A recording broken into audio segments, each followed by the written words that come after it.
What up, is Mike D checking in again. This is kind of a follow-up to my post yesterday. I was talking about a podcast that made the statement that if Clipse drop a great album with Let God Sort 'Em Out, they'll be the greatest rap duo ever. Okay. Now I'm seeing some of the follow-up and fallout from some of that because I mentioned Outkast, and there's nothing that Clipse can do with this next album to be ahead of Outkast as a duo. Now, I'm seeing the podcast say things like, we're not talking about sales, extra stuff, yada, yada. At the end of the day, we're talking about, albums, catalog, at least that's what I'm talking about. Albums, catalogs, songs, impact, things of that nature. But you know what? Let's just throw all of that out for the sake of argument. They're saying they're talking about just straight up rap. So I pose this question to you guys.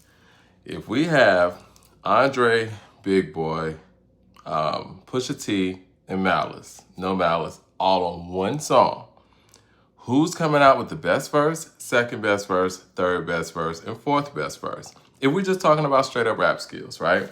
If we're just talking about these individuals as MCs and what they've proven as MCs within their group, in the group constraints of Clipse and Outkast, to me, that still goes Outkast's way.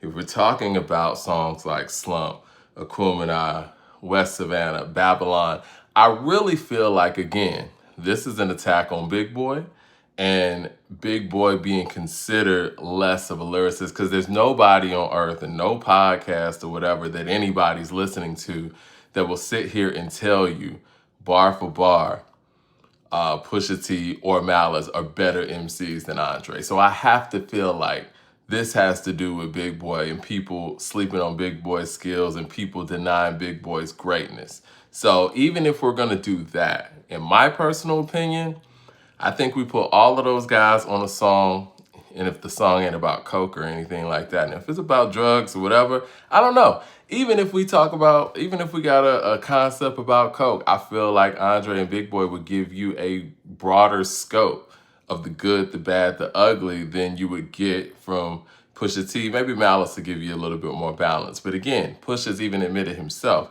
Malice is the balance. But when it comes to Andrè and BigBoi, they're both very balanced in their works and in their approach. So even if we're gonna play this as this is about rapping or whatever, Outkast still has them. And that really doesn't even make sense talking about the new album. What does the new album have to tell you? But anyway, if we put all four of them on a song together, who do you guys think is coming out with the best verse? Let me know in the comments.